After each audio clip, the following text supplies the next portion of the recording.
Howdy, howdy, howdy. This is Rodfather 916. This is part two of 300 Questions Men.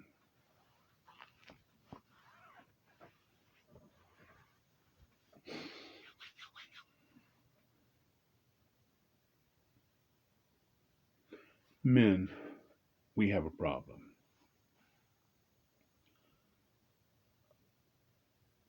We are caught up to believe, or we're taught to believe, that men are strong. They're the lions of the family. And that is true. But many of us have believed that as the leader of the household, as a leader of your kingdom, that we cannot show weakness. To show weakness is something we struggle with from the time that we're probably 8 or 9 years old.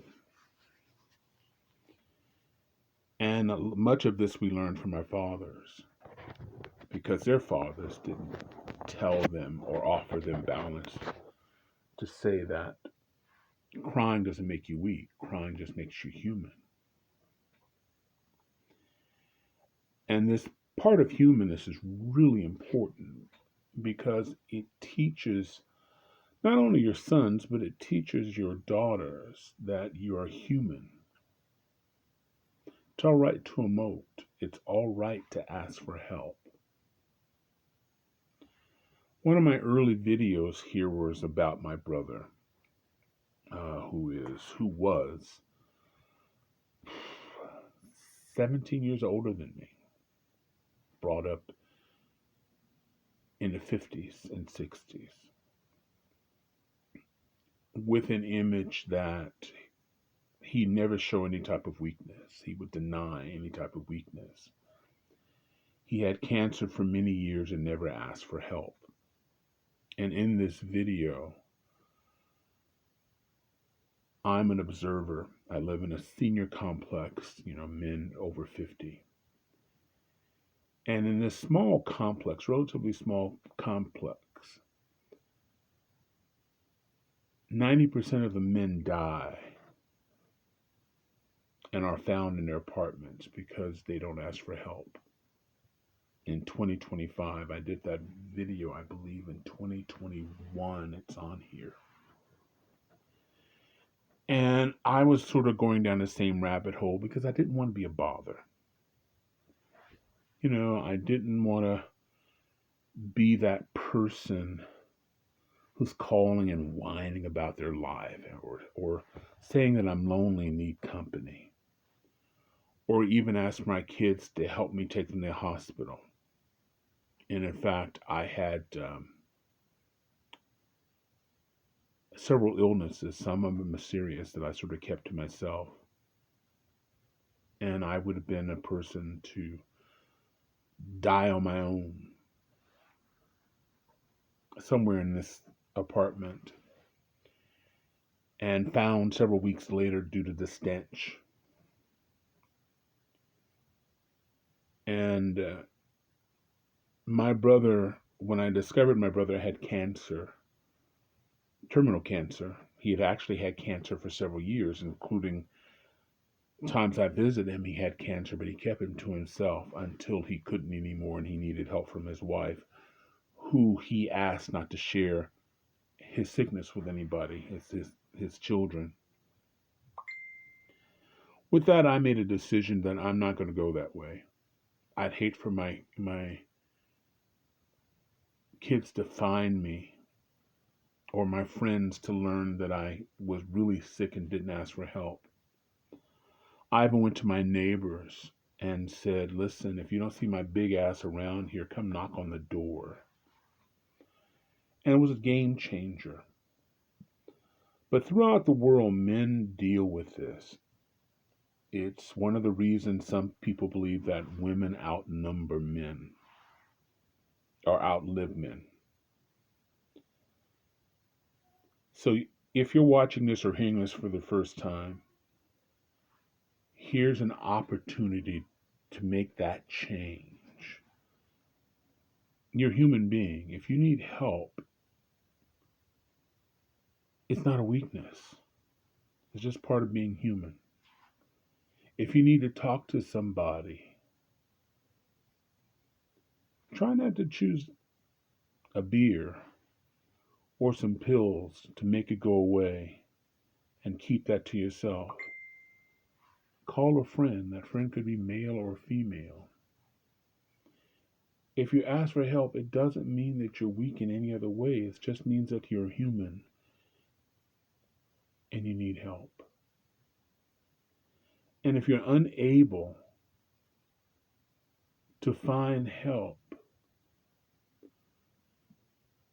God put therapists and psychologists and all of these other people to sort of help us get over that hump. So this is where I want to spend the most time because men suffer. Some is related to what, again, it's how we view ourselves as men, or how supposed men are supposed to be, because we're rough and tough and we're men of the kingdom. But if any of this caused you pain, caused you concern, or maybe you've gotten used to it, if you have children, particularly sons, you're teaching them the same, to suffer in silence. My belief in life, and this is just my opinion, if you know what pain feels like, the last thing you want to do is have somebody else experience the pain that you've experienced. This is generational.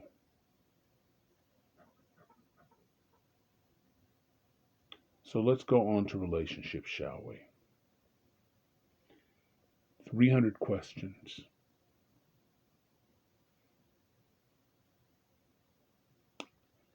Yeah, the little man gets hard sometimes. He gets lonely. He needs a warm place to put it. And while you are there and while it's over and you experience that sort of euphoria, that feeling after it happens, sometimes we do silly things. We do very, very silly things, like we say, let's get married. Know nothing about her or him. May not know anything about them, but it feels good. You're smiling, you're laying in a bed, but you know nothing about them. Men are quicker. Women want households, they want a nest. For whatever reason. Men, as long as I got a TV, a mattress, something to eat, I'm good to go. I don't need a lot of things. That's not every man, but that's a lot of men. We don't need much. Um, some men are uncomfortable around women, uncomfortable around men, including gay men in this as well. And as a result, we sort of hook our wagon on the first thing that feels good and shows kindness to us. And so instead of getting married, we do silly things like move them in, or we move in with them without really knowing them. Sometimes we treat them like the little wifey, but they're not wifey. We do silly things because it's a manly thing to do, to buy them a car, co-sign a car for them. Some have even put them on their bank accounts. I know of a man, for 50 years, that's what he did. Every woman he met, he gave his all to, and they bankrupted him and stole from him. Well, he gave it to him. I won't say it stole from him. And he's brokenhearted for a few years, and then he starts over and he finds the same woman over and over and over and over again. And this man makes a good deal of money working on ships. You know, he's sort of in a circle. He's smart. And some of us date that way. We choose a certain type of woman. Some of us are lonely. We won't admit that. You know, it's the man who adopts the whole family and moves them into the house without knowing them. Relationships that are most vulnerable are the relationship with kids. Because these are not your kids. You can't really spank them. They have a whole father someplace. That father may not be in their lives daily, but that man doesn't want you hitting on his kids. And that's when he comes out, even though he's not paying child support or anything. Daddy, mama's daddy hit me. He did what?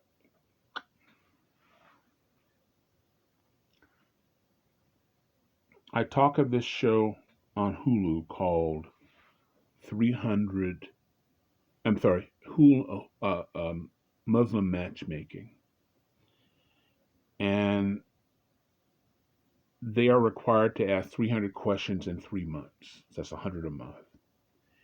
Issues about family, background, goals, all the things we find out later. Because as I said to the women, sex cloud things. You know, how many times you ate some nasty liver and onions because your mom made a fantastic cake and she said, unless you eat everything on your plate, ain't no cake. So you went through the liver and onions, you maybe put sugar in your mouth or whatever, and you forced that stuff down, and all those vegetables and everything that you hate, you forced them down because you could have cake. And I'm associating dessert with cake. I'm sorry, cake with sex. You're on your best behavior. You had great sex last weekend. I mean, she put it down, you put it down. It was all right. Damn it. And now it's the weekend, and your focus is not really, her background and what she does and her hobbies. You'll say whatever she wants as long as you get dessert. And y'all lay there, and you say, yeah, sure, I love you. I love the feeling. You lay there, and you say, I think I want her to be my wife. And you lay there, and you think all these things.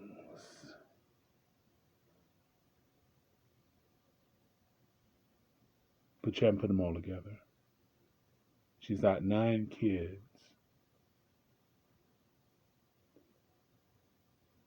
But you could help her with that. Her finances are bad. Well, you make up the difference because that's what men do. She's not good with her money. She doesn't hold a job. But boy, the sex is good. Maybe, with a little help, you could kind of mold her, make her better. 6 months later, you have it home and you go,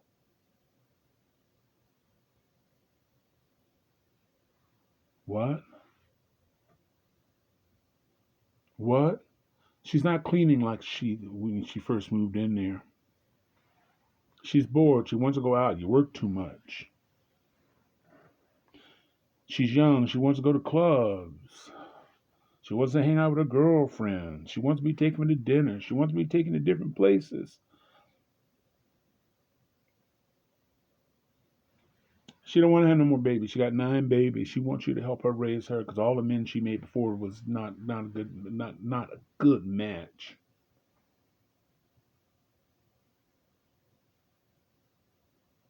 She don't want to go back to school. You got a good job. You can pay the bills. She's tired of living in the house. It's too crowded. She wants a bigger house. How come we don't have a bigger house? All the things you didn't discuss. All the things you missed. You wanted her to be some way, but she had a different philosophy. She wants a man to pay the bill. He's the boss. Never had that discussion. You come from a church-going family. She doesn't. She don't like going to church. You can take her kids to church, but she don't want to go to church. Or she goes to church, but her family goes to the First Miss Thessalonian Clinton church over here on this side of town. No, she don't want to go visit your family. You never really brought her around her family. All of a sudden it was like, boom, she's staying with us. 300 questions. I married my wife at 22.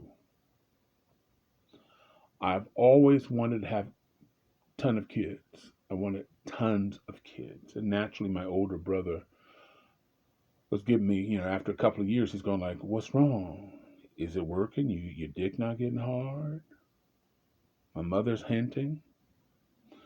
I'm looking at her and she's going, I don't kids. And one day we're at the Marina Greens in San Francisco, overlooking the bay and looking into Alcatraz. And she says, I think we've been married maybe 2 years now. I'm not having no kids. I'm not having no kids. Maybe you should have got somebody else. I wouldn't have no kids. I'm not having no kids. I assumed the conversation never came up. It was one of those questions we didn't come up with. We never talked about religion. We never talked about her background, some of the things that she was damaged from her family. Alcoholism was an issue in my family. Other issues that made me older in some ways and maybe immature in other ways. She didn't know that. We never had those conversations. We were married for almost 30 years. One of the issues in our family for me was I've always been a boss. Since I was 12, 13 years old, I was the boss. I had an older brother. When he had issues, I'm a kid. He would bring the kids to me, so I became the substitute dad at 12, 13, 14 years old. Then I had a mother who had mental problems. I was taking care of her. And all those things affected me through my adulthood. And one of the things that brought us to the divorce, now my wife thinks it's something completely else, but she doesn't know that it goes back to my childhood because we never had those discussions. Some of the things that we had issues with her were based on her childhood. We never had any of those discussions, but the sex was good, always. I won't say excellent because there's two different opinions, but it was like we never had those discussions. Even after all those years, we never had discussions. I was brought up in the Church of Christ. She wasn't. My family got together at times. My brother's side of the family, my sister-in-law, my nephew, nieces. Occasionally we get together. Her family didn't. She couldn't relate. She became attached to my family because their family wasn't there. All these discussions, all these questions that we would have never talked about.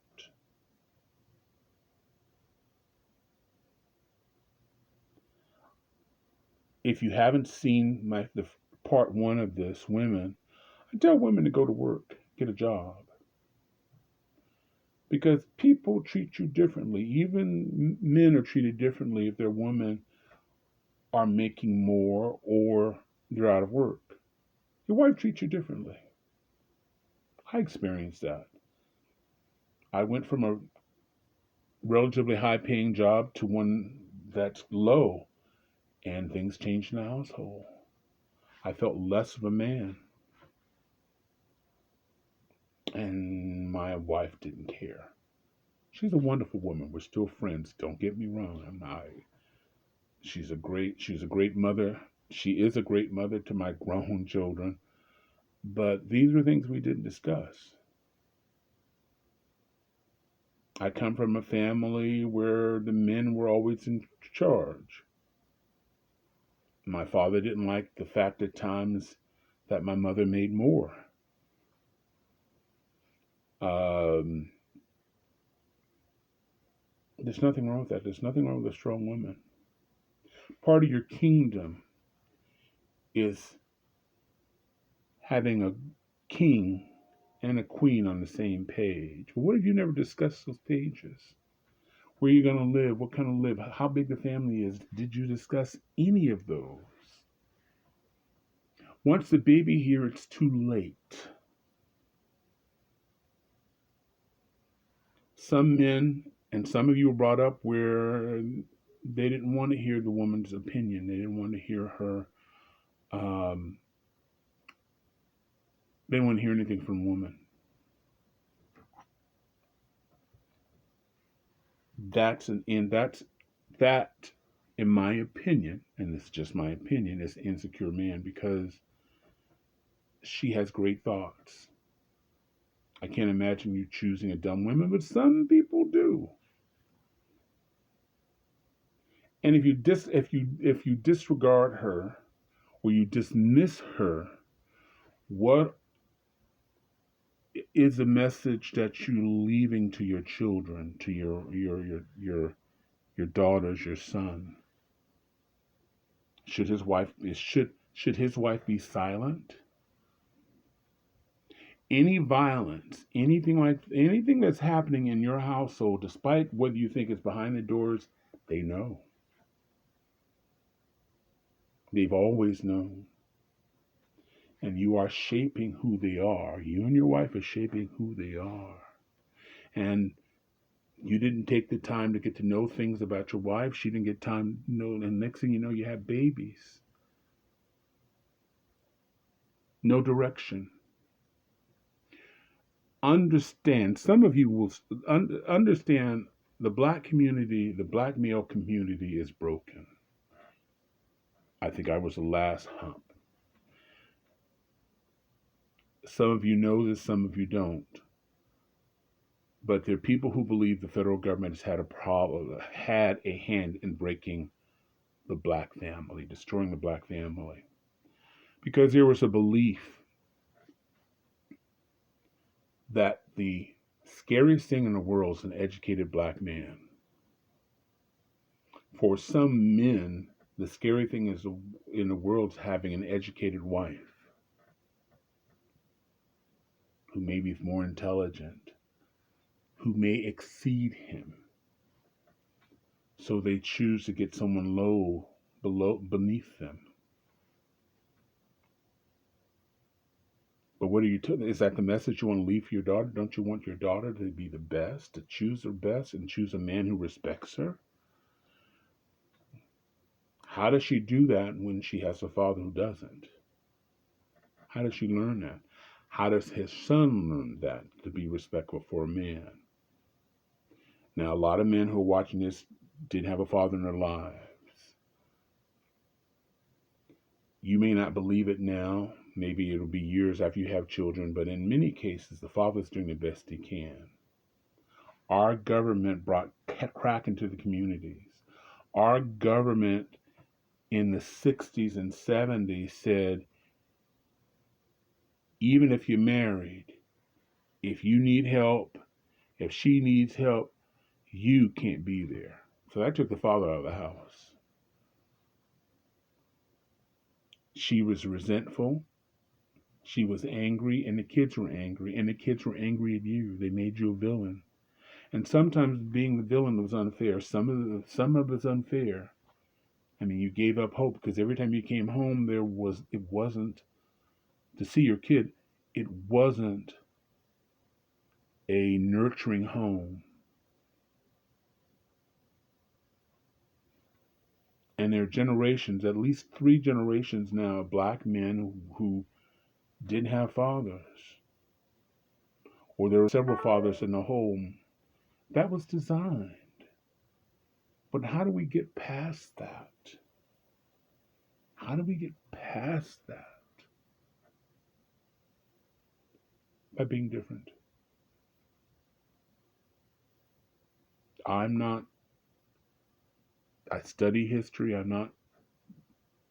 don't know it all. I still make mistakes. I'll be 70 soon and I still make mistakes that sometimes younger people make. But what I do know, this I know for certain, to change the generational problems that the black family faces, particularly black men, and take, you have to choose to be different.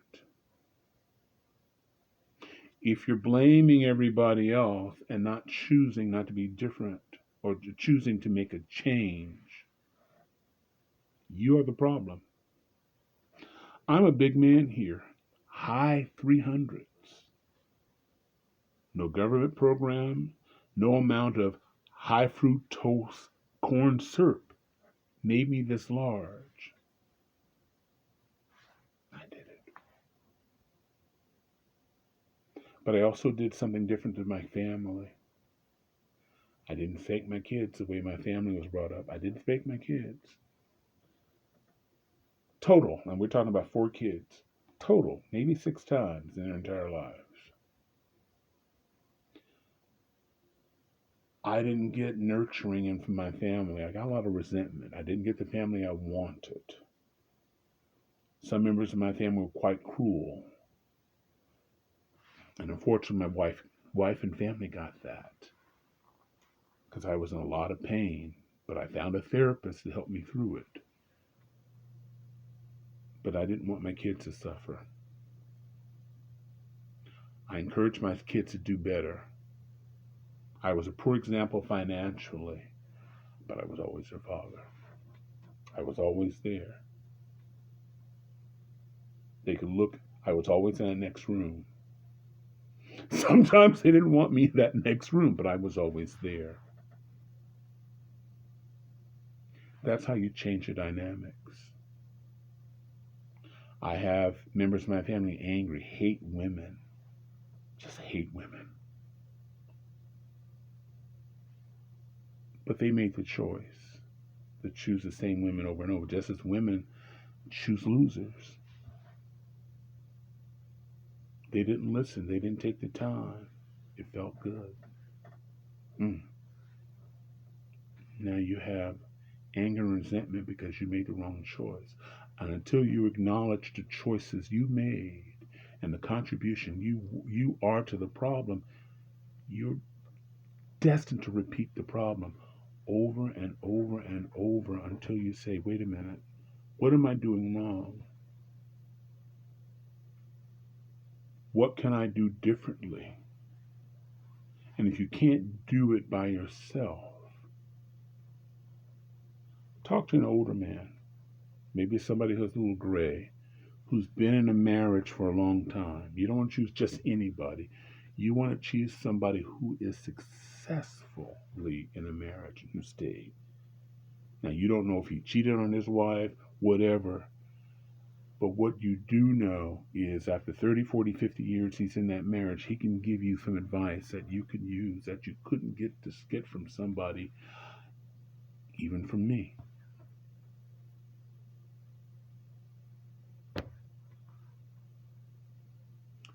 But you have to want to change it.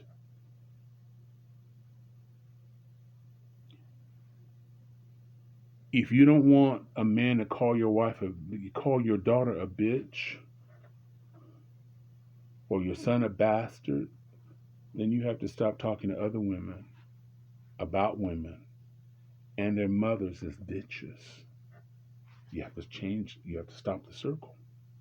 You have to do that. Nothing will change if you keep doing the same thing, making the same mistakes. Have a plan. Get to know them. I know it feels good. That little head just rules the world sometimes. But we have men out there who are proud to have 8 or 9 kids out there. I don't get that. Because when they get older, they don't want nothing to do with you. You didn't help them. You weren't at the ball game. You couldn't tell them what it's like to be a man, a girlfriend. They don't want nothing to do with you.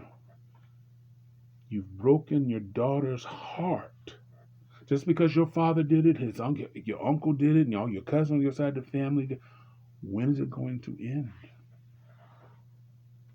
When is it going to end? Because I guarantee you, when you get a little gray in your head and you laying in bed, maybe having a beer before you go to bed, you think about your kids and the relationships you have with your kids.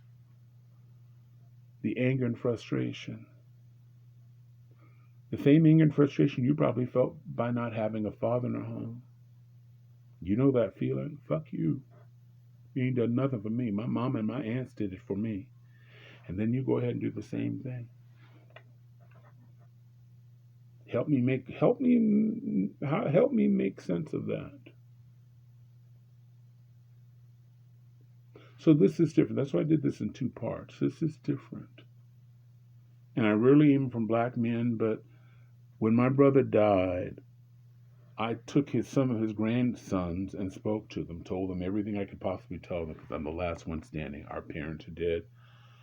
My siblings are dead. I'm it. And I hear from some of them now and then. Since the first call, I hear some, and some are ashamed. Uncle Rod, don't tell I call, or don't tell anybody. No, I'm not going to do that. That's where my word is my bond. But someone has to stop the cycle. There's a show on Hulu called 300. Sorry, I keep saying the wrong way. Muslim matchmaking. I'm addicted to these shows, but this one, before you lay down, before you even kiss, in 3 months, you have to ask 300 questions, and they have the list of questions. And it talks about personality, backgrounds, finances. All these things are important. Because if you marry somebody, and I say this to him all the time, if he's still living at his home at 37, and he has no job at 37, or he's unable to keep a job, what do you think? What can you do to change him? Some women believe they can. And many of these ladies now are in their 50s, 60s, and 70s who are angry because they kept doing it. They kept finding a man. They didn't find a whole man. They had a piece of man. And they said, I'm going to change him. Despite they haven't had the luck. But again, there was no father in many cases that could show them.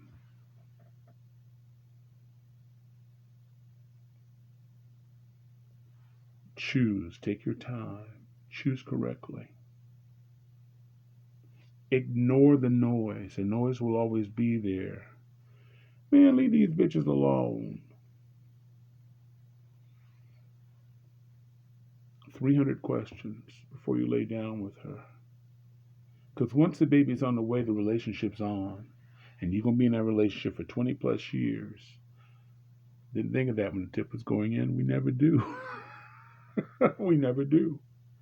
But we live with that. So if you know the silence and the pain of not having a mother, an angry mother, or a detached father, why are we doing this?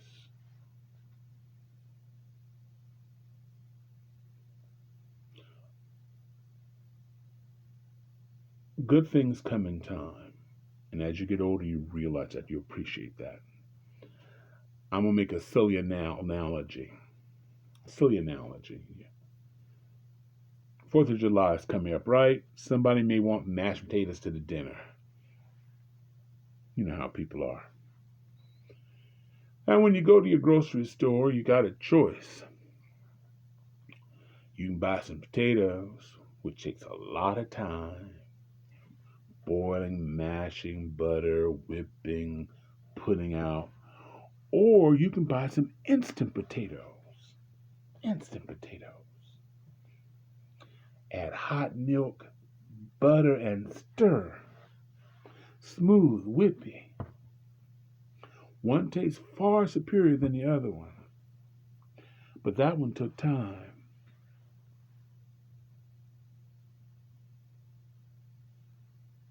a marriage. You know them less than a year. You know nothing about her family, how relationships she has with her family. You don't know anything about her past relationships. You don't know what her religion is, what her finances is.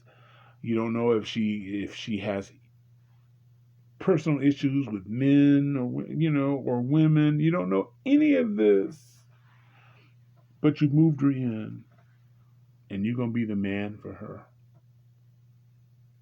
And then you're surprised. 300 questions. Think of it as a lifetime. I'd like to hear what you have to say to this. Some of you disagree with me. That's okay. I'd like to hear what you have to say. I don't have any problem with disagreement. All I ask all the gentlemen who responds to this, or even women who may see this, is to be respectful. You can have your point. You don't have to agree with anybody.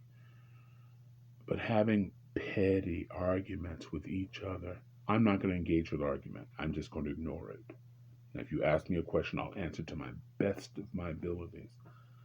But I'm not going to get in, to insults or anything like that. I'm too old. Too old. I'm not doing that. I want to talk to a man who knows how to talk to a man. And that doesn't mean that we have to agree. We can disagree. But I'm not doing that. And that's all I ask. Meanwhile, I'd like you to share this. I'm on several sites now, 2 more as of last week. Wherever you see this shining face, I'd appreciate if you like, subscribe, share, have a discussion. This is the first video I've directly aimed at black men, because we're in crisis. And again, if you look back, black men in prison, that wasn't a mistake. If you look through history and you look back in the 50s and 60s, you had a lot of men, from Malcolm X to Dr. King to politicians like the congressman from Lewis, I can't think of his last name, and several black politicians and leaders making inroads, changing America. And there are people who believe the FBI and members of the government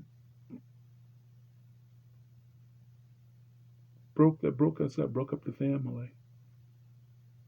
And we're just now recovering slowly. But the leaders, and we shouldn't be intimidated, we should be giving them applause, of black women. Black women have said, you know what, I got to make it happen for all of us. What I want to see is some black men, and I'm seeing some in politics, some coming up. The younger, it's skipped, but you got some generation Ys coming out of Tennessee, Texas, and I believe North Carolina. So maybe we're going back to a generation where there are educated black men that's going to change this country. Right now, we're not as much of a threat as Hispanics and South Asian Americans. We are number 3 in terms of population. But they're coming after us. As well as educated white women, they're coming after us. The Trump administration and members of the administration is coming after us. But I don't want to talk about Trump. I don't drink, but if I continue to talk about him, I will start to drink.